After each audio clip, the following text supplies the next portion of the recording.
Good morning friends, welcome to everyone. Last લેક્ચરમાં આપણે સ્ટીરિયોકેમિસ્ટ્રીનું unit start કર્યું હતું. સ્ટીરિયોકેમિસ્ટ્રી શું છે? One type of organic portion, બરાબર. ઓર્ગેનિકનો એક પાર્ટ છે અવકાશ રસાયણ વિજ્ઞાન. આપણે લાસ્ટ લેક્ચરમાં થોડું જોયું હતું, એની ઇન્ટ્રોડક્શન જોઈ હતી, ડેફિનેશન જોઈ હતી અને એનું ક્લાસિફિકેશન સ્ટાર્ટ કર્યું હતું. આજે આપણે ડીપમાં જોઈએ તો થોડું રિવિઝન કરાવી દઉં લાસ્ટ લેક્ચરનું અને આગળ ક્લાસિફિકેશન જોઈએ. તો પહેલાં તો આપણે જોયું હતું કે સ્ટીરિયોકેમિસ્ટ્રી શું છે, બરાબર. અવકાશ રસાયણ વિજ્ઞાન શું છે, એની ડેફિનેશન જોઈતી.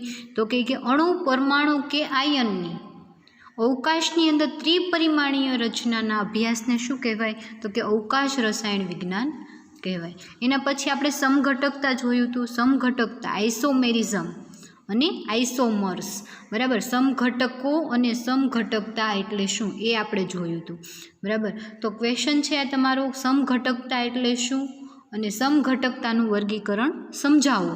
તો સમઘટકતા અને સમઘટકો આપણે બંનેની ડેફિનેશન જોઈ અને એના ઉપરથી એનું ક્લાસિફિકેશન જોયું હતું. તો કોને કહેવાય સમઘટકતા? તો કે જે કાર્બનિક સંયોજનોના અણુસૂત્ર સમાન હોય પરંતુ એના બંધારણીય સૂત્ર કેવા હોય? જુદા જુદા હોય. તો તેવા સંયોજનોને એકબીજાના સમઘટકો કહે છે અને આ ઘટનાને સમઘટકતા કહે છે, બરાબર. ફરી વખત સમજાવું ડેફિનેશન કે સમઘટકતા એટલે શું? તો કે અણુસૂત્ર સરખા પરંતુ એની બંધારણીય રચના, બંધારણીય સૂત્ર કેવા છે? અલગ અલગ છે, બરાબર. તો આવા બંધારણીય સૂત્ર અલગ અલગ હોય તો એવા કાર્બનિક સંયોજનોને એકબીજાના સમઘટકો કહેવાય અને એ ઘટનાને શું કહેવાય? સમઘટકતા કહેવાય, બરાબર. એના પછી આપણે એનું ક્લાસિફિકેશન જોયું હતું, ક્લાસિફિકેશન ઓફ આઇસોમેરિઝમ. તો આઇસોમેરિઝમ જે છે એનું ક્લાસિફિકેશન 2 ટાઈપમાં થાય છે, સ્ટ્રક્ચરલ અને સ્ટીરિયો આઇસોમેરિઝમ, બરાબર. એટલે કે બંધારણીય સમઘટકતા, આઇસોમેરિઝમ એટલે સમઘટકતા, ગુજરાતીમાં એને સમઘટકતા કહેવાય. સમઘટકતાનું વર્ગીકરણ 2 પ્રકારમાં થાય છે, બંધારણીય સમઘટકતા અને અવકાશીય સમઘટકતા. હવે બંધારણીય સમઘટકતા છે એટલે તમને નામ ઉપરથી ખબર પડે કે અણુસૂત્ર સમાન હોય પરંતુ બંધારણીય સૂત્ર અલગ અલગ હોય. તો આ બંધારણીય સૂત્ર અલગ અલગ હોય એના લીધે એનું ક્લાસિફિકેશન કેટલા ટાઈપમાં થાય છે? 5 ટાઈપમાં થાય છે, બરાબર. શૃંખલા સમઘટકતા, સ્થાન સમઘટકતા, ક્રિયાશીલ સમૂહ સમઘટકતા, મેટામેરિઝમ અને ટ્રોટોમેરિઝમ, બરાબર. અને અવકાશીય સમઘટકતા છે તો કે બંધારણીય સૂત્ર સરખા હોય, પણ અણુસૂત્રો અને બંધારણીય સૂત્ર સરખા હોય પરંતુ અવકાશની અંદર ગોઠવણી કેવી હોય? જુદી જુદી હોય. તો એને શું કહેવાય? તો કે અવકાશીય સમઘટકો કહેવાય અને એ ઘટનાને અવકાશીય સમઘટકતા કહેવાય. એના 2 પ્રકાર છે, જીઓમેટ્રિક આઇસોમેરિઝમ અને ઓપ્ટિકલ આઇસોમેરિઝમ. એટલે કે ભૌમિતિક સમઘટકતા અને પ્રકાશીય સમઘટકતા, બરાબર. તો ક્લાસિફિકેશનમાં મેઇન તમારે સમઘટકતાનું વર્ગીકરણ બંધારણીય સમઘટકતા અને અવકાશીય સમઘટકતા. બંધારણીય સમઘટકતાના સબ ટાઈપ 5 છે, શૃંખલા સમઘટકતા, સ્થાન સમઘટકતા, ક્રિયાશીલ સમૂહ સમઘટકતા, મેટામેરિઝમ અને ટ્રોટોમેરિઝમ. એમાંના આપણે જે 3 જે છે એ જોયા હતા ઉદાહરણ સાથે, બરાબર. કે શૃંખલા સમઘટકતા કોને કહેવાય, સ્થાન સમઘટકતા કોને કહેવાય અને ક્રિયાશીલ સમૂહ સમઘટકતા કોને કહેવાય એ આપણે જોઈ ગયા. આજે આપણે મેટામેરિઝમ, ટ્રોટોમેરિઝમ, જીઓમેટ્રિક આઇસોમેરિઝમ અને ઓપ્ટિકલ આઇસોમેરિઝમ જોવાનું છે. તો તમને ફરી વખત કહું કે અવકાશીય સમઘટકતા છે એ શેના લીધે ઉદ્ભવે છે? તો કે અવકાશમાં ગોઠવણી જુદી જુદી હોવાના લીધે, બરાબર. અવકાશીય સમઘટકતા કઈ રીતે ઉદ્ભવે છે? તો કે અવકાશમાં ગોઠવણી ડિફરન્ટ છે એટલે એના લીધે અવકાશીય સમઘટકો બને છે અને એના પ્રકાર છે 2, ભૌમિતિક સમઘટકો અને ઓપ્ટિકલ એટલે કે પ્રકાશીય સમઘટકો, બરાબર. તો આપણે એ જોઈએ આજે. મેટામેરિઝમ શું છે અને ટ્રોટોમેરિઝમ શું છે એ જોઈએ. તો પહેલાં તો બંધારણીય સમઘટકતા તમે જોઈ. તો બંધારણીય સમઘટકતા કઈ રીતે ઉત્પન્ન થાય છે? તો કે અણુ અથવા પરમાણુ જે છે એની ભિન્નતાના કારણે, બરાબર, હાજર પરમાણુ કે સમૂહ જે છે એની ભિન્નતાના કારણે ઉત્પન્ન થતી સમઘટકતા છે. એમાં આપણે ફર્સ્ટ જોયું તો શૃંખલા સમઘટકતા. તો શૃંખલા સમઘટકતામાં શું હતું તો કે અણુના અણુસૂત્ર સમાન હોય પરંતુ એની ગોઠવણી કેવી હોય, રેખીય અથવા તો શાખીય હોય, તો તેને શૃંખલા સમઘટકતા કહે છે. હવે તમને ખબર છે કે આપણે ઉદાહરણ મેં તમને કીધું મિથેન, ઇથેન અને પ્રોપેન, બરાબર. મિથેન, ઇથેન અને પ્રોપેન એ એકબીજાના કેવા છે તો કે એની અંદર શૃંખલા સમઘટકતા જોવા મળતી નથી, જ્યારે બ્યુટેન, પેન્ટેન અને હેક્ઝેનમાં શૃંખલા સમઘટકતા જોવા મળે છે. શા માટે તો તમને એક ઉદાહરણ આપ્યું હતું કે જુઓ આ જે છે બ્યુટેન, બરાબર, આ જે છે એ શું છે બ્યુટેન.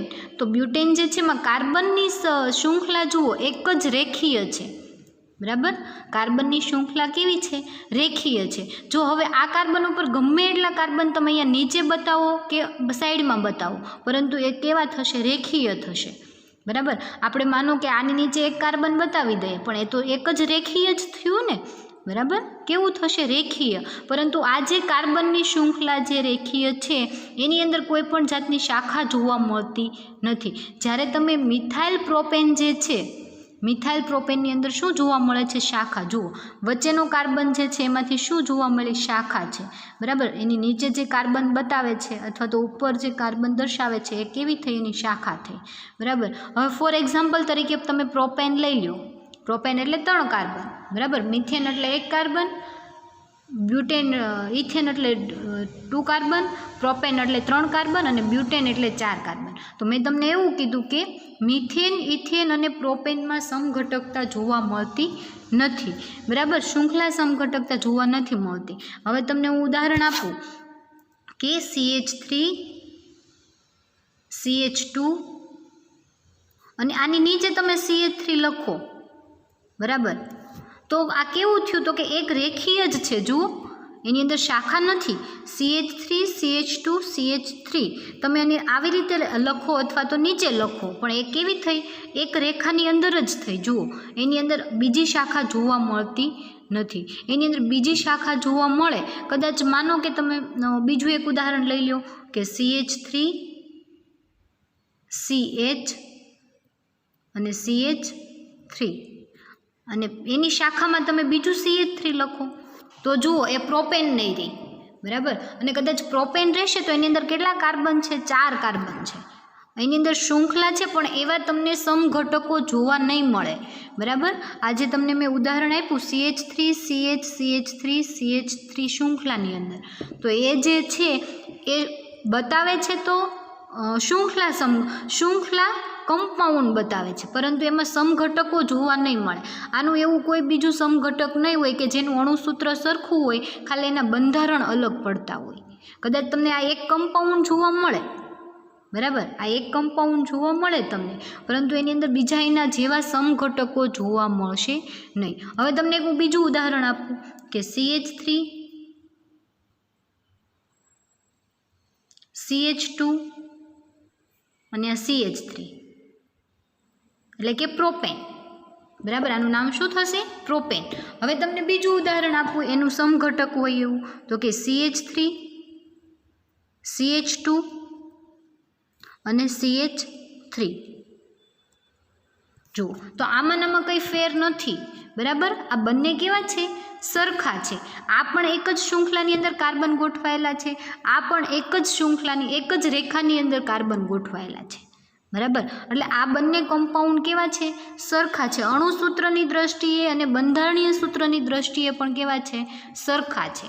આ એકબીજાના સમઘટકો નથી અને મિથેન, ઇથેન અને પ્રોપેનની અંદર ક્યારેય સમઘટકો જોવા મળતા નથી. કયા સમઘટકો તો કે શૃંખલા સમઘટકો એની અંદર જોવા મળતા નથી. ક્યાંથી જોવા મળે છે, બ્યુટેન, પેન્ટેન, હેક્ઝેન, હેપ્ટેન આ બધા જ જે છે એ શૃંખલા સમઘટકો દર્શાવે છે, જ્યારે મિથેન, ઇથેન, પ્રોપેન જે છે એ શૃંખલા સમઘટકો દર્શાવતા નથી. તમે કોઈ પણ એક્ઝામ્પલ લઈ લો પરંતુ એની અંદર શૃંખલા સમઘટકો જોવા નહીં મળે. હવે શૃંખલા સમઘટકો એટલે શું, ફરીવાર એની ડેફિનેશન સમજી લો કે શૃંખલા સમઘટકો એટલે અણુના અણુસૂત્ર સમાન હોય, બરાબર. અણુસૂત્ર કેવા હોય, સમાન હોય, પરંતુ બંધારણ કેવું હોય, એકનું રેખીય હોય તો બીજાનું કેવું હોય, શાખીય હોય, બરાબર. હમણાં આપણે પ્રોપેનનું ઉદાહરણ અહીંયા જે લીધું હતું એ બંને કેવા હતા, રેખીય હતા. એક જ રેખાની અંદર એ કાર્બન ગોઠવાયેલા હતા, એની અંદર શાખા જોવા મળતી નહોતી. એ કેવા હતા? બંને રેખીય પ્રોપેન હતા. એટલે એ જે છે બંનેના અણુસૂત્ર સમાન હોય, બંધારણીય સૂત્ર સમાન હોય, પરંતુ એ રેખીય કે શાખીય હતા નહીં. ખાલી કોની અંદર જોવા મળે છે? બ્યુટેન, પેન્ટેન અને હેક્ઝેનની અંદર જ જોવા મળે છે શૃંખલા સમઘટકો. બરાબર. ફરી વખત તમને ઉદાહરણ સમજાવું કે આ જે બ્યુટેન છે, આ બ્યુટેન છે, આ મિથાઇલ પ્રોપેન છે. મિથાઇલ પ્રોપેન એટલે શું? તો કે સેકન્ડ નંબરના કાર્બન ઉપર મિથાઇલ CH3 ગ્રુપ આવેલો હોય તો એને શું કહેવાય? મિથાઇલ પ્રોપેન કહેવાય. હવે બંનેના અણુસૂત્ર સમાન છે, પરંતુ બંધારણ કેવું છે? એકનું જુઓ રેખીય છે, તો આ બીજાનું આ એક રેખા અને એની અંદર શું આવેલી છે? શાખા આવેલી છે. જુઓ ફરી વખત, આ કેવું છે? કાર્બન બધા એક રેખામાં ગોઠવાયેલા છે. આની અંદર પ્રોપેન છે એ એક જ રેખામાં છે, પરંતુ એની અંદર શું આવેલું છે? શાખા આવેલી છે. બરાબર. જુઓ આ જે છે કેવો શેપ બતાવે છે? ઊંધો ટી આકારનો શેપ બતાવે છે. કાર્બનની જે રેખા છે એ કેવો ઊંધો ટી શેપ બતાવે છે. જ્યારે આ જુઓ તો કે એક જ રેખાની અંદર છે. એટલે આ રેખીય છે અને આ કેવું છે? શાખીય છે. બંનેના અણુસૂત્ર સરખા છે, પરંતુ બંધારણ કેવા છે?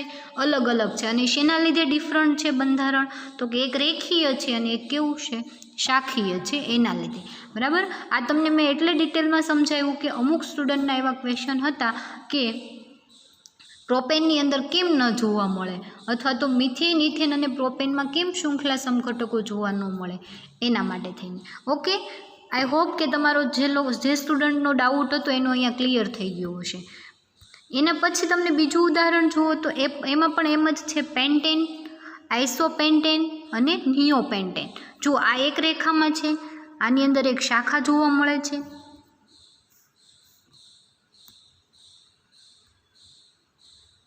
જુઓ આની અંદર શું જોવા મળે છે? આ એક શાખા અને આની અંદર કેટલી શાખા?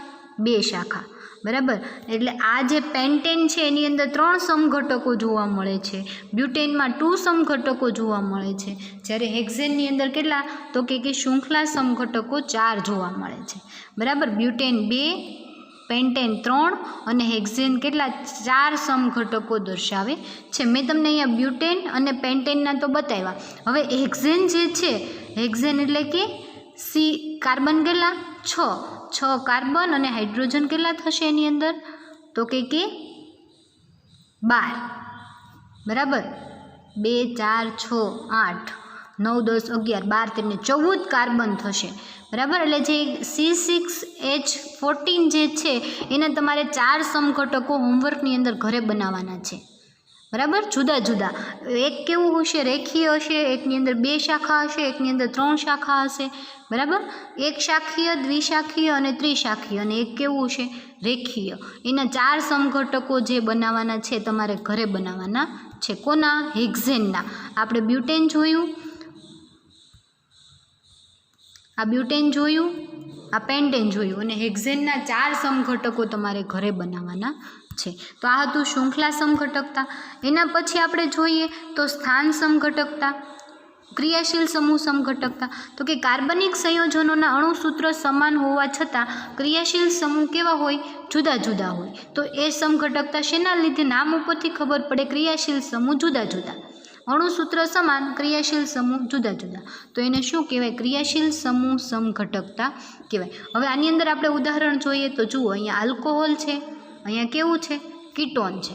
તો ક્રિયાશીલ સમૂહ કેવા? ટૂંકમાં આપણે અહીંયા જોવાનું છે. અહીંયા ઇથર છે અને અહીંયા શું છે? આલ્કોહોલ છે. અહીંયા કીટોન છે અને અહીંયા પણ કેવું છે? તો કે અહીંયા આલ્ડીહાઇડ છે. બરાબર. CHO આલ્ડીહાઇડ છે અને અહીંયા શું છે? કીટોન છે. અહીંયા ઇથર છે અને અહીંયા આલ્કોહોલ છે. જુઓ હવે આ બંનેના અણુસૂત્ર જુઓ અને આ બંનેના અણુસૂત્ર જુઓ. બંનેના અણુસૂત્ર સરખા, પરંતુ ક્રિયાશીલ સમૂહ કેવો છે? જુદો જુદો છે. એના લીધે શું ઉદ્ભવે છે? ક્રિયાશીલ સમૂહ સમઘટકતા ઉત્પન્ન થાય છે. તો આ હતું ક્રિયાશીલ સમૂહ સમઘટકતા. એના પછી આપણે જોઈએ સ્થાન સમઘટકતા. તો સ્થાન સમઘટકતા કોને કહેવાય? તો કે અણુના અણુસૂત્ર સમાન હોય. બરાબર. અણુના અણુસૂત્ર કેવા હોય? સમાન હોય, પરંતુ ક્રિયાશીલ સમૂહ પણ સમાન હોય. પરંતુ ક્રિયાશીલ સમૂહના સ્થાન કેવા હોય? જુદા જુદા હોય, બરાબર. અણુસૂત્ર સમાન, ક્રિયાશીલ સમૂહ પણ સમાન, પરંતુ ક્રિયાશીલ સમૂહ જે આવેલો છે એનું સ્થાન એટલે કે પોઝિશન, સ્થાન એટલે કે પોઝિશન કેવી છે એની જુદી જુદી છે. તો એના લીધે જે સમઘટકતા ઉત્પન્ન થાય છે એવા સમઘટકોને સ્થાન સમઘટકો કહેવાય, અને એ ઘટનાને શું કહેવાય? સ્થાન સમઘટકતા કહેવાય. તો એની અંદર આપણે ઉદાહરણ જોયું હતું 1 બ્રોમોબ્યુટેન અને 2 બ્રોમોબ્યુટેન. અહીંયા પોઝિશન 1 છે, બ્રોમિન ગ્રુપની પોઝિશન 1 છે, અહીંયા બ્રોમિન ગ્રુપની પોઝિશન 2 છે. એટલે એ બે એકબીજાના કેવા થશે? તો કે સ્થાન સમઘટકો થશે. ખાલી સ્થાન સમઘટકો તમારે ન કહેવું હોય તો તમે એવું પણ કહી શકો કે ક્રિયાશીલ સમૂહ સ્થાન ઘટકો, એટલે કે ફંક્શનલ પોઝિશન, બરાબર. ફંક્શનલ ગ્રુપની પોઝિશન જે છે એ કેવી છે? જુદી જુદી છે. એના પછી આપણે જોયું હતું બ્યુટેન 1 ઓલ અને બ્યુટેન 2 ઓલ. એટલે કે અહીંયા બ્યુટેનમાં OH ગ્રુપ છે, ઓલ એટલે કે OH ગ્રુપ, બરાબર. એ ફર્સ્ટ પોઝિશન ઉપર છે, અહીંયા કઈ પોઝિશન ઉપર છે? સેકન્ડ પોઝિશન ઉપર છે, બરાબર. OH ગ્રુપ એકમાં ફર્સ્ટ પોઝિશન ઉપર, એકમાં સેકન્ડ પોઝિશન ઉપર. એટલે એને શું કીધું? તો કે સ્થાન સમઘટકો કીધા. એના પછી આપણે થર્ડ ઉદાહરણ જોયું હતું, બરાબર, ક્લોરોબેન્ઝીનવાળું. તો 1,2 ડાયક્લોરોબેન્ઝીન, 1,3 ડાયક્લોરોબેન્ઝીન અને 1,4 ડાયક્લોરોબેન્ઝીન. એ ત્રણેય એકબીજાના કેવા થશે? સ્થાન સમઘટકો થશે. તો આપણે અહીંયા સુધી જોયું હતું લાસ્ટ લેક્ચરમાં. આજે આપણે ટ્રોટોમેરિઝમ અને મેટામેરિઝમ જોવાનું છે, બરાબર. મેટામેરિઝમ અને ટ્રોટોમેરિઝમ. નામ થોડું અટપટું છે, સમઘટકતા પણ થોડી કેવી છે? ડિફરન્ટ છે. આ 3 સમઘટકતા હતી, બહુ ઇઝી હતી. તમને નામ ઉપરથી ખબર પડી જાય કે ચેન એટલે કે શૃંખલા સમઘટકતા, સ્થાન સમઘટકતા અને ક્રિયાશીલ સમઘટકતા. પણ નામ ઉપરથી તમને ખબર પડશે કે મેટામેરિઝમ અને ટ્રોટોમેરિઝમ એટલે શું, બરાબર. તો આપણે જોઈએ મેટામેરિઝમ કોને કહેવાય? મેટામેરિઝમ તો કે કાર્બનિક સંયોજનોના અણુસૂત્ર સમાન હોય. એ તો બધા બંધારણીય સમઘટકોમાં જોવા મળશે, અણુસૂત્ર સરખા, પરંતુ ક્રિયાશીલ સમૂહનું સ્થાન અથવા તો બીજું કંઈ પણ હોય, બંધારણ કેવું પડતું હોય? જુદું હોય. તો આની અંદર શું કહે છે? તો કે અણુના અણુસૂત્ર સમાન હોય, પરંતુ ક્રિયાશીલ સમૂહ પણ સમાન હોય, પરંતુ ક્રિયાશીલ સમૂહની આજુબાજુ ગોઠવાયેલા સમૂહના કાર્બનની સંખ્યા જુદી જુદી હોય. તો તેવા કાર્બનિક સંયોજનોને મેટામર્સ કહે છે, અને આ સમઘટકતાને મેટામેરિઝમ કહે છે. સમજો હવે શું કહે છે, એનું ઉદાહરણ ઉપરથી તમને વધારે સમજાશે, પરંતુ ડેફિનેશન એક વખત શું કહે છે? તો કે કાર્બનિક સંયોજનોના અણુસૂત્ર સમાન હોય. કાર્બનિક સંયોજનોના અણુસૂત્ર સરખા છે, ક્રિયાશીલ સમૂહ પણ સરખા છે, બરાબર. ક્રિયાશીલ સમૂહ ફંક્શનલ ગ્રુપ જે આવેલું છે એ પણ સરખું છે, પરંતુ જે ક્રિયાશીલ સમૂહ હશે એની આજુબાજુ તો કાર્બન ગોઠવાયેલા હશે. એ કાર્બનની સંખ્યા કેવી હોય? જુદી જુદી. એક બાજુ 2 કાર્બન આવેલા હોય તો એક બાજુ 1 હોય, એક બાજુ 3 હોય તો એક બાજુ 1 હોય, એક બાજુ 2 હોય તો એક બાજુ 3 હોય, બરાબર. એવી રીતે બંને સાઈડ કાર્બનની સંખ્યા જુદી જુદી હોય તો એવા કાર્બનિક સંયોજનોને એકબીજાના મેટામર્સ કહે છે.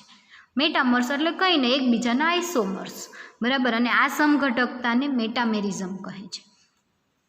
હવે આ પ્રકારની સમઘટકતા કીટોન, ઇથર અને એમાઇન સંયોજનોમાં જોવા મળે છે. તો આપણે ઉદાહરણ જોઈએ.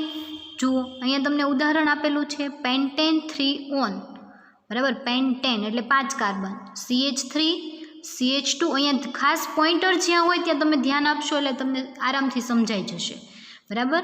CH3 CH2 C double bond O એટલે કે કીટોન ગ્રુપ, એના પછી CH2 અને CH3 એટલે કેટલા કાર્બન થયા? 1 2 3 4 અને 5. 5 કાર્બન એને શું કહેવાય? પેન્ટેન કહેવાય, બરાબર. પરંતુ એની અંદર કયું ગ્રુપ આવેલું છે? કીટોન. કીટોનમાં પ્રત્યય તરીકે શું લાગે? ઓન લાગે, બરાબર. પેન્ટેન 3 ઓન એટલે કે પેન્ટેન 3 ઓન એટલે કે ત્રીજા નંબરના કાર્બન ઉપર ઓન. ઓન ક્યારે લાગે? તો કે કીટોન ગ્રુપ હોય ત્યારે. અને 5 કાર્બન છે એટલે એને શું કહેવાય? પેન્ટેન. પેન્ટેન 3 ઓન, બરાબર. એમાં મેટામેરિઝમ કેટલા છે? તો કે 2. કયા કયા મેટામેરિઝમ? તો કે જુઓ અહીંયા બંને બાજુ જે છે એ કાર્બનની સંખ્યા કેટલી છે? સમાન છે. અહીંયા ફંક્શનલ ગ્રુપ તરીકે કીટોન છે. આપણે કીધું કે ફંક્શનલ ગ્રુપની આજુબાજુ આવેલા કાર્બનની સંખ્યા જુદી જુદી હોય તો એને એકબીજાના શું કહેવાય? મેટામર્સ કહેવાય, बराबर। तो आ पेंटेन 3 છે એની અંદર બે મેટામર્સ જોવા મળે છે। કયા કયા? તો કે એક સેકન્ડ નંબરના કાર્બન ઉપર ઓન આવેલું હોય એટલે કે સેકન્ડ નંબરના કાર્બન ઉપર કીટોન હોય ત્યારે, અને એની અંદર બે, બરાબર। કઈ રીતે? તો કે પેન્ટેન 2 ઓન એટલે જુઓ સેકન્ડ નંબરના કાર્બન ઉપર કીટોન, બરાબર, એની એક બાજુ કાર્બનની સંખ્યા 1 છે, CH3 ગ્રુપ એક જ છે। એક બાજુ તમે જોશો તો 1, 2 અને 3 એટલે એક બાજુ કાર્બનની સંખ્યા 1 અને બીજી બાજુ કાર્બનની સંખ્યા કેટલી છે? 3 છે, બરાબર। આની અંદર જુઓ તો એક સાઈડ કાર્બનની સંખ્યા 2 અને એક સાઈડ કાર્બનની સંખ્યા 2 એટલે બે બાજુ કાર્બનની સંખ્યા સરખી છે, પરંતુ બંને બાજુ કાર્બનની સંખ્યા અલગ અલગ હોય તો એને એકબીજાના શું કહેવાય? તો કે મેટામર્સ કહેવાય, બરાબર। તો હવે જુઓ અહીંયા એનું બીજું ઉદાહરણ જે છે, બરાબર, આ જે છે એક બાજુ એક કાર્બન એક બાજુ 3 કાર્બન, બરાબર, એટલે એક બાજુ પ્રોપાઇલ ગ્રુપ થશે અને એક બાજુ કયું ગ્રુપ થશે? મિથાઇલ, બરાબર। મિથેનમાંથી એક હાઇડ્રોજન રિમૂવ થાય તો આલ્કાઇલ ગ્રુપ બને, એટલે મિથેનમાંથી મિથાઇલ બને તો પ્રોપેનમાંથી શું બનશે? પ્રોપાઇલ, એટલે એક બાજુ પ્રોપાઇલ ગ્રુપ અને એક બાજુ મિથાઇલ ગ્રુપ, અહીંયા ફંક્શનલ ગ્રુપ તરીકે કીટોન, બરાબર, એટલે મિથાઇલ એન પ્રોપાઇલ કીટોન, સમજાણું? મિથાઇલ, આ મિથાઇલ અને n propyl, methyl n propyl ketone, બરાબર। આ શું છે? ડાયઇથાઇલ કીટોન, બંને જગ્યાએ બે કાર્બનવાળું CH3 હોય એટલે ઇથેન, અને એક કાર્બન ઉપરથી એક હાઇડ્રોજન રિમૂવ થાય એટલે આલ્કાઇલ ગ્રુપ બને એટલે ઇથાઇલમાંથી શું બને છે? ઇથાઇલ, પરંતુ બંને સાઈડ ઇથાઇલ ગ્રુપ છે એટલે ડાયઇથાઇલ કીટોન, બરાબર, ડાયઇથાઇલ કીટોન। અહીંયા શું છે? તો કે એક બાજુ મિથાઇલ છે એક બાજુ પ્રોપાઇલ છે એટલે મિથાઇલ પ્રોપાઇલ કીટોન। હવે એનું બીજું તમે મેટામર્સ જુઓ તો કે આઇસોપ્રોપાઇલ મિથાઇલ કીટોન, જુઓ તો કે થર્ડ નંબરના કાર્બન ઉપર શૃંખલા આવી ગઈ, કયું ગ્રુપ આવી ગયું? મિથાઇલ ગ્રુપ આવી ગયું, એટલે આનું નામ થશે શું થશે? આઇસોપ્રોપાઇલ, આનું નામ થશે આઇસોપ્રોપાઇલ, આનું નામ થશે મિથાઇલ, આઇસોપ્રોપાઇલ મિથાઇલ કીટોન, બરાબર। તો આ જે છે પેન્ટેન 3 ઓન જે છે એની અંદર પેન્ટેનોન એમ તમે કહો તો પણ ચાલે, અથવા પેન્ટેન 3 ઓન કહો તો પણ ચાલે। એની અંદર કેટલા મેટામર્સ જોવા મળે છે? 3 મેટામર્સ જોવા મળે છે। એટલે મેટામર્સ એટલે શું? તો કે અણુ એવા કાર્બનિક સંયોજનો કે જેના અણુસૂત્રો અને ક્રિયાશીલ સમૂહ સમાન હોય, પરંતુ કાર્બનની આજુબાજુ ક્રિયાશીલ સમૂહની આજુબાજુ જોડાયેલા સમૂહના કાર્બનની સંખ્યા કેવી હોય? જુદી જુદી હોય, તો તેને એકબીજાના મેટામર્સ કહે છે અને આ ઘટનાને મેટામેરિઝમ કહે છે, બરાબર। તો તમને ઉદાહરણ સમજાઈ ગયું હશે કે આ જે કીટોન ગ્રુપ છે એની બંને બાજુ કાર્બનની સંખ્યા અલગ અલગ છે, આ જે કીટોન સમૂહ છે એમાં પણ કાર્બનની સંખ્યા અલગ અલગ છે, આ પણ કીટોન સમૂહ છે એની અંદર કાર્બનની સંખ્યા કેવી છે? અલગ અલગ છે, એટલે એને શું કીધું? એકબીજાના મેટામર્સ કીધું, બરાબર।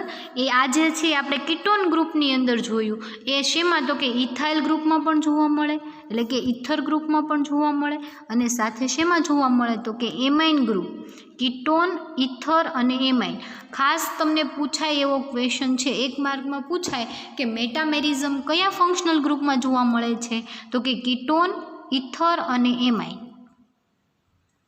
બરાબર। શેમાં જોવા મળે છે? કીટોન, ઇથર અને એમાઇનની અંદર શું જોવા મળે છે? તો કે મેટામેરિઝમ્સ, એટલે કે મેટામેરિઝમ્સ જોવા મળે છે, એ એકબીજાના મેટામર્સ છે। તો હવે આપણે ઇથર ગ્રુપમાં જોઈએ તો આ ઇથર ગ્રુપ એની બંને સાઈડ કાર્બનની સંખ્યા કેટલી છે? 2 છે, એટલે ડાયઇથાઇલ ઇથર, આ મિથાઇલ એન પ્રોપાઇલ ઇથર, આ કીટોન ગ્રુપ હતું એની જગ્યાએ અહીંયા ઇથર ગ્રુપ લઈ લો, અને આ આઇસોપ્રોપાઇલ મિથાઇલ ઇથર, બરાબર, આઇસોપ્રોપાઇલ મિથાઇલ ઇથર, બરાબર।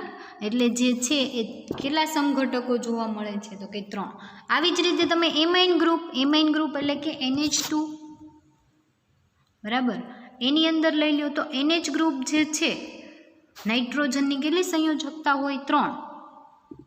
તો એક સાથે હાઇડ્રોજન જોડાયેલો, એક બાજુ બંને બાજુ કેવું હશે? કાર્બન હશે, કાર્બનની સંખ્યા અહીંયા વધતી જાય, અહીંયા 2, અહીંયા 3, અહીંયા 3, તો અહીંયા 1, એવી રીતે, બરાબર। તો આ જે છે ઇથર ગ્રુપ અને આપણે કીટોન ગ્રુપની અંદર જોયું, પરંતુ એવી જ રીતે એમાઇન ગ્રુપમાં પણ જોવા મળે છે. તમારે જાતે એના મેટામર્સ બનાવવાના છે. શેના મેટામર્સ બનાવવાના છે? Amine group. એમાઇન ગ્રુપ એટલે N અને H, બરાબર. એક નાઇટ્રોજનની વેલેન્સી જે ખાલી આ બાજુ છે ત્યાં શૃંખલા જોડાયેલી હશે, આ બાજુ શૃંખલા, આ જે ઇથર ગ્રુપ છે એવી રીતે તમારે અહીંયા શું લઈ લેવાનું છે? એમાઇન ગ્રુપ લઈ લેવાનું છે. અને એના કેટલા મેટામર્સ બનાવવાના છે? 3 મેટામર્સ બનાવવાના છે જાતે, બરાબર. જોઈને નહીં, બુકમાં હશે, તમારી પાસે મટીરિયલમાં હશે, પરંતુ તમારી જાતે બનાવવાની ટ્રાય કરજો તો તમને ખ્યાલ આવશે કે આજનો લેક્ચર જે મેં એટેન્ડ કર્યો એની અંદર મને કેટલું સમજાણું, બરાબર. એટલે આ જે એમાઇન ગ્રુપ છે એના મેટામર્સ તમારે જાતે બનાવવાના છે. તો ફરી એક વખત ડેફિનેશન જોઈ લો. મેટામેરિઝમ કોને કહેવાય?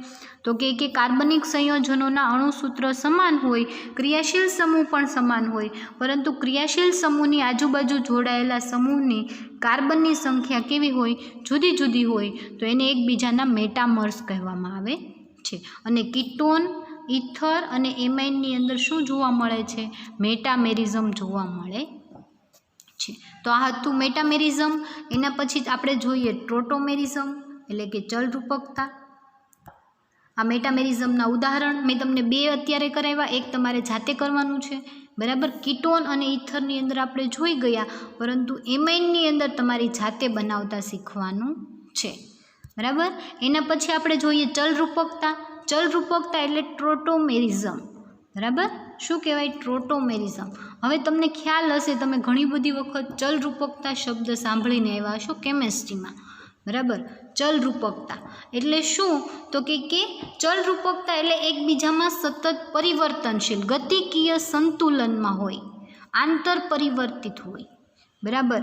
એવા કાર્બનિક સંયોજનો કે જે બંને એકબીજામાં સતત કેવા હોય? આંતર પરિવર્તનશીલ હોય, બરાબર. તો જે સમઘટકો ઉત્પન્ન થાય એને એકબીજાના શું કહેવાય? ટ્રોટોમેરિઝમ કહેવાય. જુઓ એની ડેફિનેશન જોઈ લઈએ. શું કહે છે? તો કે આ એક વિશિષ્ટ પ્રકારની સમઘટકતા છે જેમાં 2 સમઘટકો એકબીજામાં પરિવર્તન થાય છે. એટલે એક જે છે કીટોનનું ઇનોલમાં, તો ઇનોલનું કીટોનમાં, બરાબર. એકબીજામાં સતત કેવા હોય? ગતિકીય સંતુલનમાં હોય, બરાબર. એટલે 2 સમઘટકો એકબીજામાં પરિવર્તન થાય છે અને ગતિકીય સંતુલનમાં હોય છે. આ ઘટનામાં હાઇડ્રોજન 2 અણુ વચ્ચે આંતર પરિવર્તિત થતા સમઘટકો નિર્માણ પામે છે. કોણ? તો કે હાઇડ્રોજનનો પરમાણુ જે છે 2 અણુ વચ્ચે કેવો હશે? આંતર પરિવર્તિત હશે. તો એક હાઇડ્રોજન પરમાણુ જે છે એનું શું થતું હશે? તો કે પરિવર્તન થતું હશે. આ કાર્બનથી પહેલા કાર્બન ઉપર, પહેલા કાર્બનથી બીજા કાર્બન ઉપર, એવી રીતે પરિવર્તિત થવાના લીધે જે સમઘટકો ઉત્પન્ન થાય એને એકબીજાના શું કહેવાય? ટ્રોટોમેરિઝમ કહેવાય. હવે એસિટોએસિટિક એસ્ટર જે છે એની અંદર ખાસ તમારે ટ્રોટોમેરિઝમ જોવાનું છે.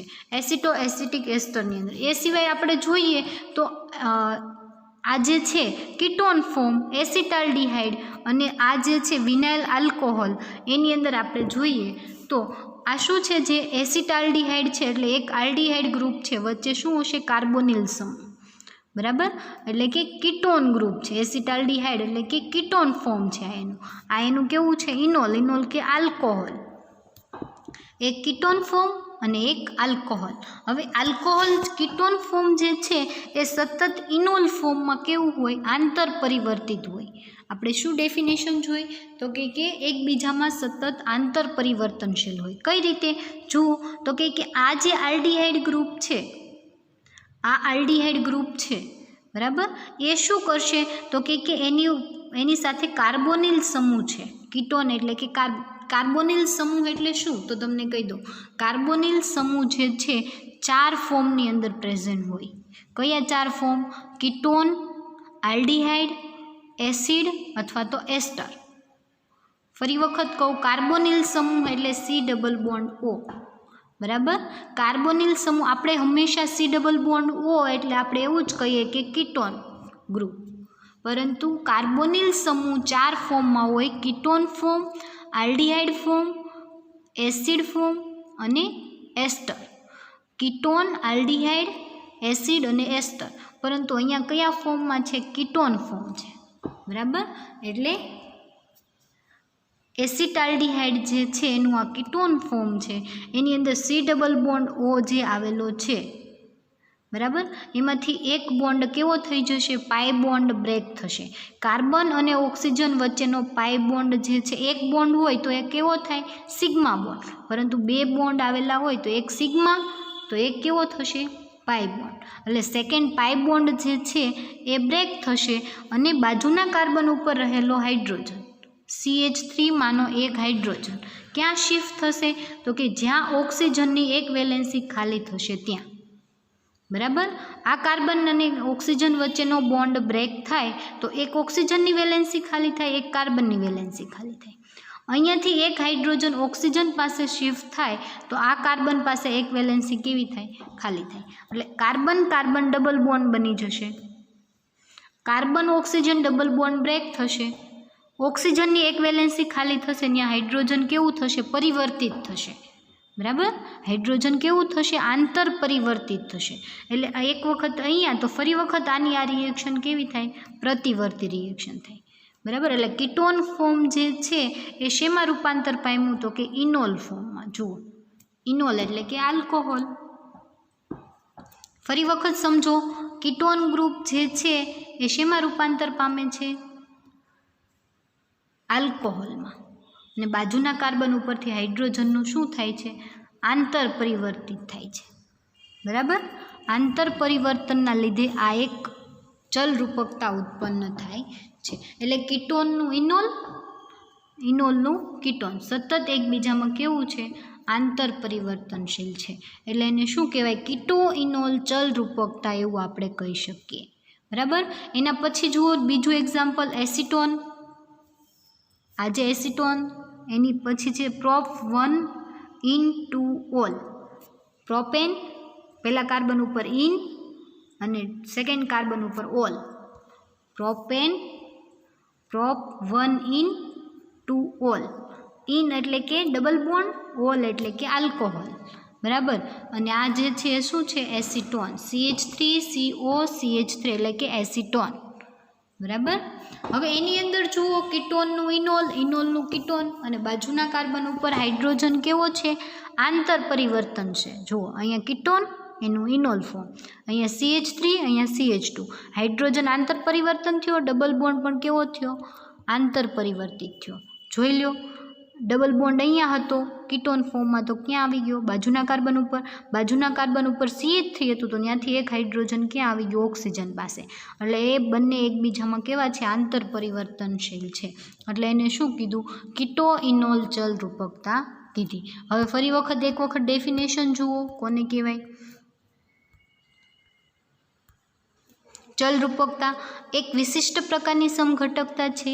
બે સમઘટકો, એટલે આ બે એકબીજાના સમઘટકો છે। બે સમઘટકો એકબીજામાં શું હશે? તો કે એકબીજામાં પરિવર્તન થતા હશે અને ગતિકીય સંતુલનમાં હશે। આ ઘટનામાં હાઇડ્રોજન બે અણુ વચ્ચે આંતર પરિવર્તિત થતાં સમઘટકો નિર્માણ પામે છે।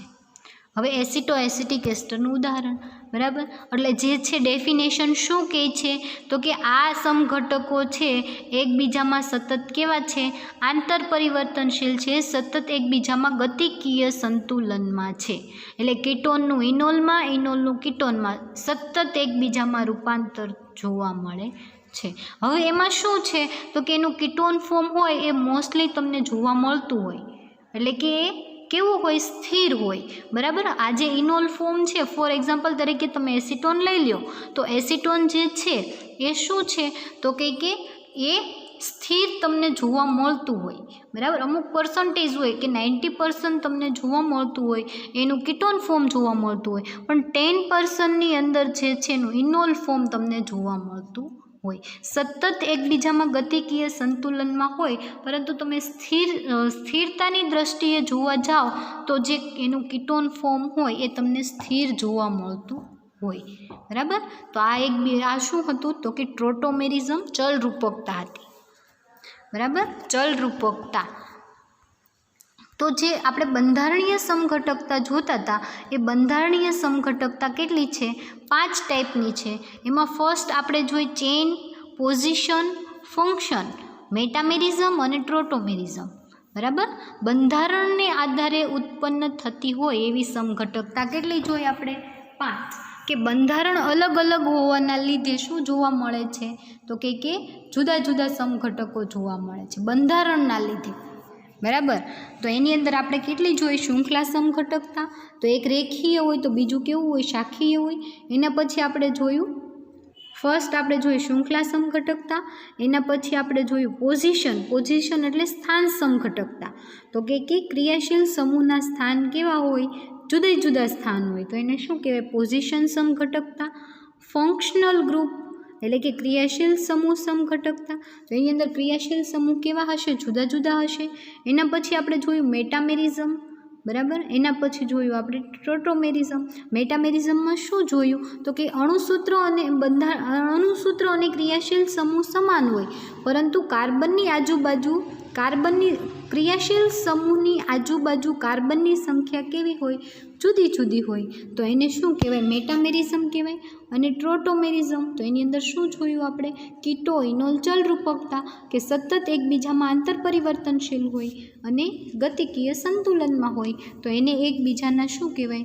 તો કે ટ્રોટોમેરિઝમ કહેવાય. હવે આપણે સમઘટકતાની અંદર જોઈએ સ્ટીરિયો આઇસોમેરિઝમ, જીઓમેટ્રિક આઇસોમેરિઝમ અને ઓપ્ટિકલ આઇસોમેરિઝમ. બરાબર. આ જે બંધારણના આધારે ઉત્પન્ન થતી સમઘટકતા હતી એ તો આપણે જોઈ લીધી. પરંતુ હવે શેના આધારે? તો કે અવકાશમાં ગોઠવણીના આધારે. આપણું યુનિટનું જે નામ છે એની એ જ શું છે? Stereo chemistry. એટલે સ્ટીરિયો આઇસોમેરિઝમ હવે આપણે જોઈશું. એટલે કે અવકાશીય સમઘટકતા જોઈશું. બંધારણના આધારે ઉત્પન્ન થતી હોય એવી તો આપણે જોઈ લીધી.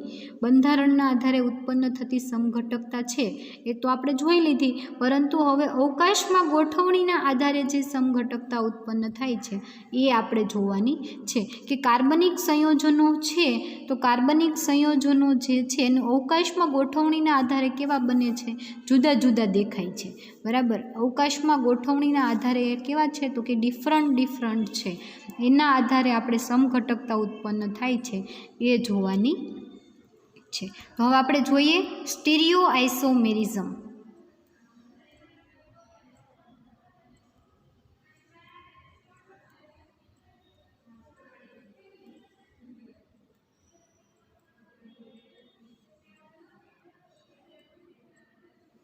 અવકાશીય સમઘટકતા. બરાબર. આપણે પહેલાં અવકાશીય સમઘટકતા શું છે એ જોઈશું અને એના પછી એના કેટલી ટાઈપ છે? 2. પ્રકાશીય સમઘટકતા અને ભૌમિતિક સમઘટકતા. તો એના પછી આપણે એ જોઈશું કે કોને કહેવાય અવકાશીય સમઘટકતા અને કોને કહેવાય પ્રકાશીય સમઘટકતા. તો અવકાશીય સમઘટકતા પહેલાં તો કોને કહેવાય? તો આપણે પહેલાં બંધારણીય સમઘટકતામાં ડેફિનેશન જોઈતી કે અણુસૂત્ર સમાન હોય પરંતુ બંધારણીય સૂત્ર અલગ અલગ હોય તો એને બંધારણીય સમઘટકતા કહેવાય. તો અવકાશીય સમઘટકતા કોને કહેવાય? તો કે અણુસૂત્ર સરખા હોય, બંધારણીય સૂત્ર સરખા હોય પરંતુ અવકાશમાં ગોઠવણી કેવી હોય? જુદી જુદી હોય તો તેને એકબીજાના અવકાશીય સમઘટકો કહેવાય અને આ ઘટનાને અવકાશીય સમઘટકતા કહેવાય. બરાબર. હવે અવકાશીય સમઘટકતા કેટલી ટાઈપની છે? 2 ટાઈપની. પ્રકાશીય સમઘટકતા અને ભૌમિતિક સમઘટકતા.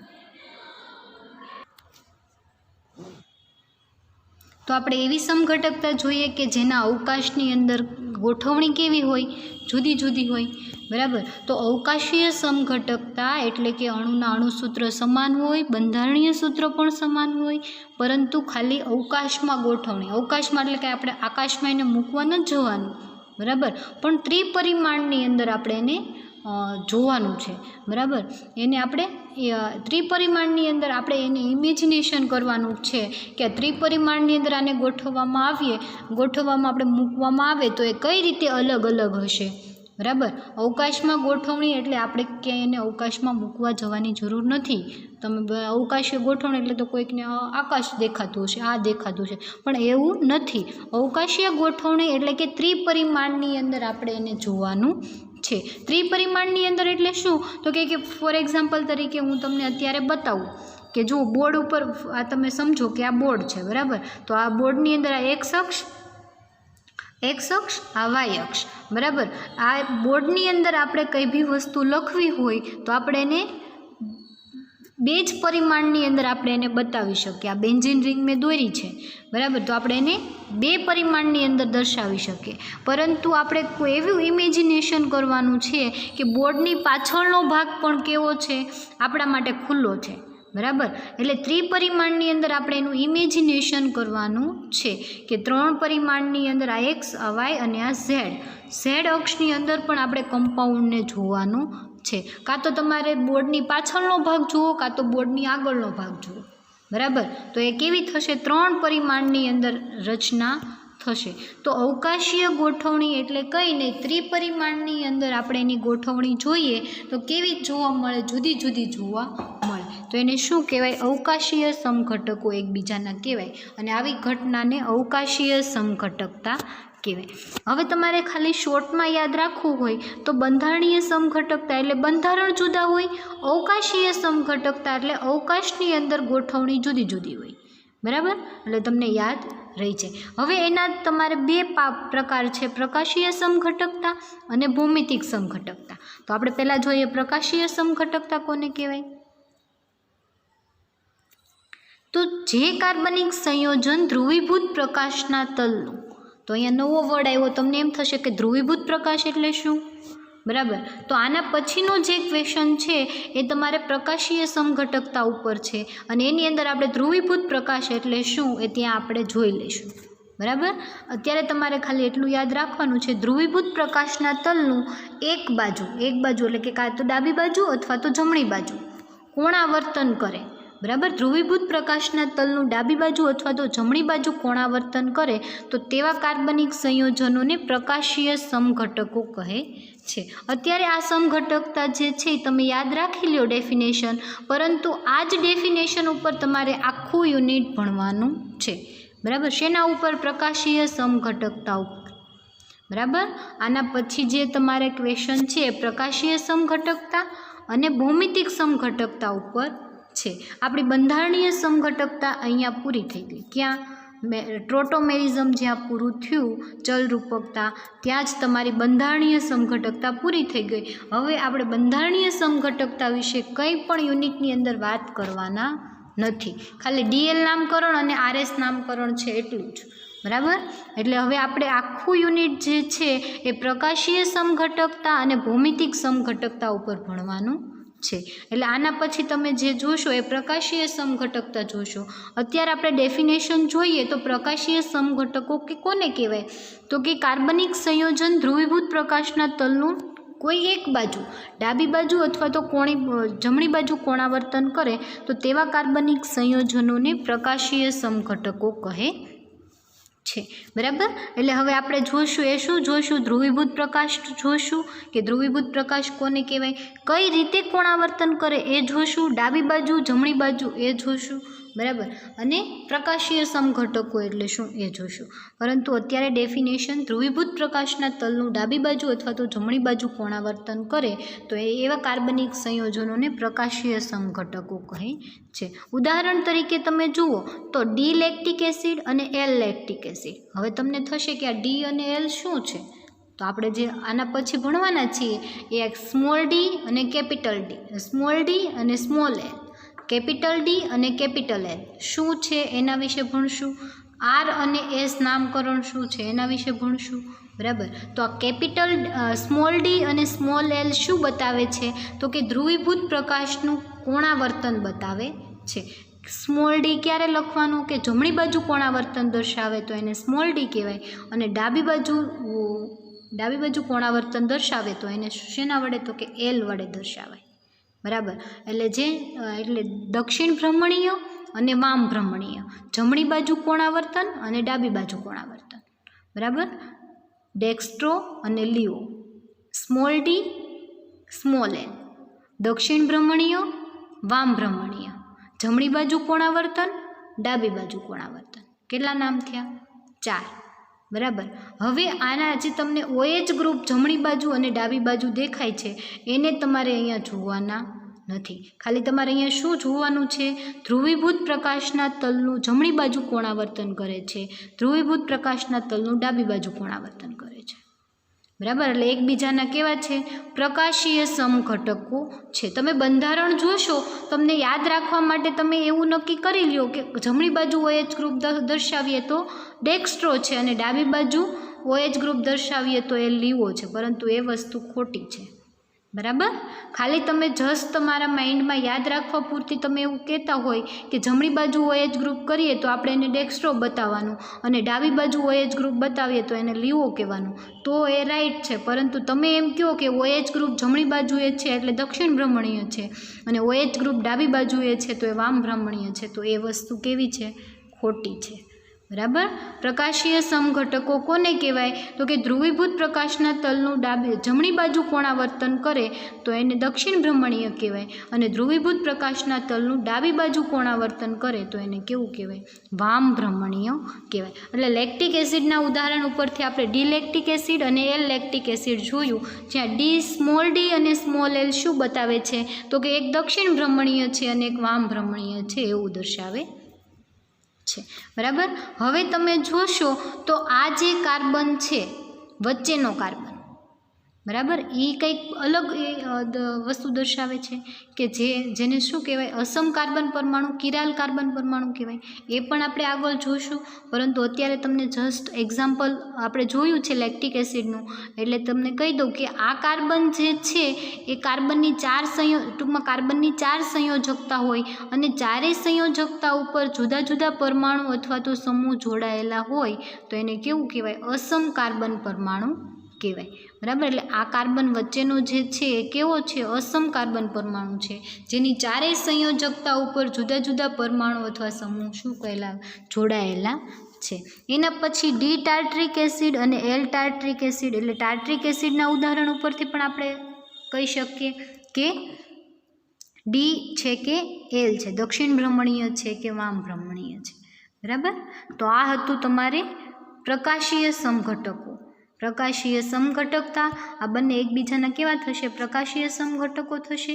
એક ધ્રુવીભૂત પ્રકાશના તલનું ડાબી બાજુ કોણાવર્તન કરે છે તો એક ધ્રુવીભૂત પ્રકાશના તલનું જમણી બાજુ કોણાવર્તન કરે છે. આમાં પણ એક ધ્રુવીભૂત પ્રકાશના તલનું જમણી બાજુ કોણાવર્તન કરે છે તો એક ધ્રુવીભૂત પ્રકાશના તલનું ડાબી બાજુ કોણાવર્તન કરે છે. એટલે કેવું છે? એક દક્ષિણ ભ્રમણીય છે અને એક વામ ભ્રમણીય છે. એટલે આપણે એને શું કીધા? એકબીજાના પ્રકાશીય સમઘટકો કીધા અને આ ઘટનાને પ્રકાશીય સમઘટકતા કહેવામાં આવે છે. ઉદાહરણ યાદ રાખવાનું, બંધારણ યાદ રાખવાનું, એક દક્ષિણ ભ્રમણીય, એક વામ ભ્રમણીય. બરાબર, અને તમે બ્યુટેનોઇક એસિડ જે છે એના ઉદાહરણ પરથી પણ કહી શકો કે દક્ષિણ ભ્રમણીય છે કે વામ ભ્રમણીય છે. બરાબર, અહીંયા જે મેં તમને ઉદાહરણો બતાવું છું એ તમારે લખવા જરૂરી નથી. તમને એવું લાગે કે મને આ સારા લાગે છે તો લખવાના. બરાબર, તમને એવું લાગે કે મને લેક્ટિક એસિડ સાદું સિમ્પલ છે અને મને સમજાઈ જાય છે તો તમારે લેક્ટિક એસિડ લખવાનું. તમને એમ લાગે કે મારે ટાર્ટ્રિક એસિડ લખવું છે તો ટાર્ટ્રિક એસિડ લખવાનું ઉદાહરણમાં. અને તમને એવું લાગે કે મને બ્યુટેનોઇક એસિડ સારું સમજાઈ જાય છે તો તમારે બ્યુટેનોઇક એસિડ રાખવાનું. બરાબર, તમને જે ઉદાહરણ સારું લાગે પણ સાચું હોવું જોઈએ. બરાબર, સાચું હોવું જોઈએ. કોઈ પણ તમે ઉદાહરણ લખી નાખો તો એ સાચું પડે નહીં. આ બધી જ સમઘટકતા છે એની અંદર તમને જે બંધારણ સમજાઈ જાય એ તમારે લખવાનું, પરંતુ એ કેવું હોવું જોઈએ? એકબીજાના સમઘટકો હોવા જોઈએ અને સમઘટકતા એની સાચી હોવી જોઈએ. બરાબર, એટલે તમારી રીતે તમે કંઈ પણ એક્ઝામ્પલ આપો તો એ ખોટું નથી, પરંતુ પ્રોપર ઉદાહરણ તમારી પાસે એનું હોવું જોઈએ. હવે આપણે લાસ્ટ રહી ભૌમિતિક સમઘટકતા. તો આપણે ભૌમિતિક સમઘટકતા જોઈ લઈએ. કોને કહેવાય ભૌમિતિક સમઘટકતા? તો કોઈ પણ ઇથિલિનિક સંયોજન. હવે ઇથિલિનિક સંયોજન એટલે કે કાર્બન કાર્બન ડબલ બોન્ડ અંદર આવેલા હોય. કાર્બન કાર્બન ડબલ બોન્ડ આવેલા હોય તો એને શું કહેવાય? ઇથિલિનિક કમ્પાઉન્ડ કહેવાય. શું કહે છે? કોઈ પણ ઇથિલિનિક સંયોજનમાં રહેલા ઇથિલિનિક કાર્બન સાથે જોડાયેલા પરમાણુ અથવા સમૂહની અવકાશમાં ગોઠવણી જુદી જુદી હોય તો તેને એકબીજાના ભૌમિતિક સમઘટકો કહે છે અને આ ઘટનાને ભૌમિતિક સમઘટકતા કહે છે. મલેઇક એસિડ અને ફ્યુમેરિક એસિડના બંધારણો જે છે એ ભૌમિતિક સમઘટકતા દર્શાવે છે. હવે તમે આ ડેફિનેશન સમજ્યું હોય તો પહેલાં ઇથિલિનિક કમ્પાઉન્ડ કોને કહેવાય એ સમજી લઈએ. તો કે એવા કાર્બનિક સંયોજનો કે જેની અંદર કાર્બન કાર્બન ડબલ બોન્ડ આવેલા હોય, કાર્બન કાર્બન ડબલ બોન્ડ આવેલા હોય તો એને એકબીજાના શું કહેવાય? ઇથિલિનિક સંયોજન. ટૂંકમાં એ કમ્પાઉન્ડને ઇથિલિનિક કમ્પાઉન્ડ કહેવાય. હવે શું કહે છે? ઇથિલિનિક સંયોજનમાં રહેલા ઇથિલિનિક કાર્બન, એટલે એક કાર્બન આ બીજો કાર્બન, બરાબર. બંને કાર્બન જે છે કાર્બન સાથે જોડાયેલા પરમાણુ અથવા સમૂહ. હવે આ કાર્બનની બે સંયોજકતા તો અહીંયા કમ્પ્લીટ થઈ ગઈ, ડબલ બોન્ડ છે ત્યાં, પરંતુ હજી બે સંયોજકતા બાકી છે બંને કાર્બનની. તો એની સાથે શું જોડાયેલું હશે? પરમાણુ અથવા સમૂહ જોડાયેલા હશે. આ કાર્બન સાથે પણ પરમાણુ અથવા સમૂહ જોડાયેલા હશે, બરાબર. તો શું કહે છે? કાર્બન કાર્બન ડબલ બોન્ડ જે છે એની સાથે જોડાયેલા પરમાણુ અથવા સમૂહની અવકાશમાં ગોઠવણી જુદી જુદી હોય. તો હવે આપણે લઈ લઈએ કે અહીંયા ક્લોરીન પરમાણુ છે. ક્લોરીન એટલે 17 નંબરનું કમ્પાઉન્ડ, બરાબર. તમારો પિરિયોડિક ટેબલની અંદર છે 17 નંબરનું ક્લોરીન છે એ, બરાબર. અને એક બાજુ લઈ લઈએ આપણે હાઇડ્રોજન. અહીંયા પણ તમે લઈ લો હાઇડ્રોજન, અહીંયા લઈ લો ક્લોરીન. અહીંયા જે છે એમાં અહીંયા ક્લોરીન લઈ લો, અહીંયા પણ ક્લોરીન લઈ લો, અહીંયા હાઇડ્રોજન લ્યો અને અહીંયા હાઇડ્રોજન લ્યો, બરાબર. તો આ શું બતાવે છે? તો કે કાર્બન કાર્બન ડબલ બોન્ડની બંને સાઈડ ક્લોરીન પરમાણુ છે તો એ કેવા થશે? સીસ થશે.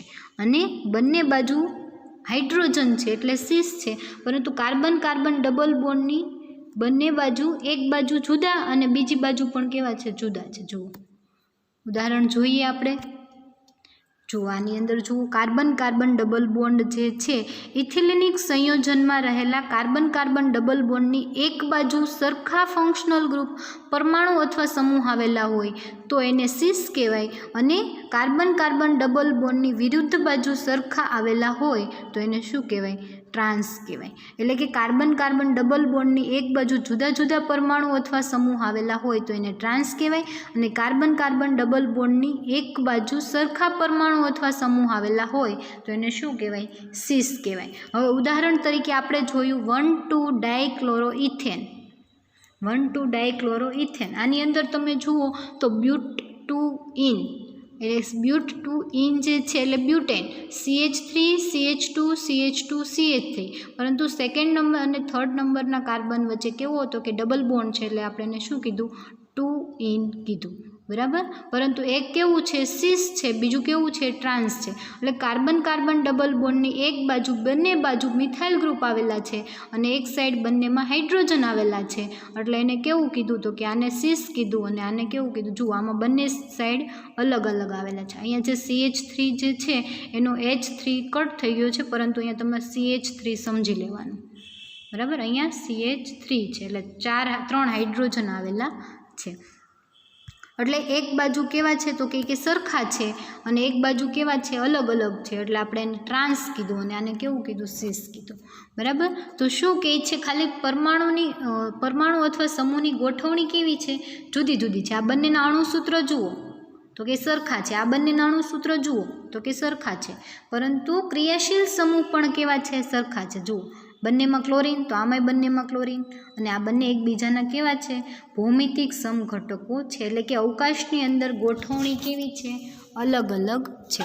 અવકાશની અંદર ગોઠવણીના લીધે કઈ સમઘટકતા ઉત્પન્ન થાય છે?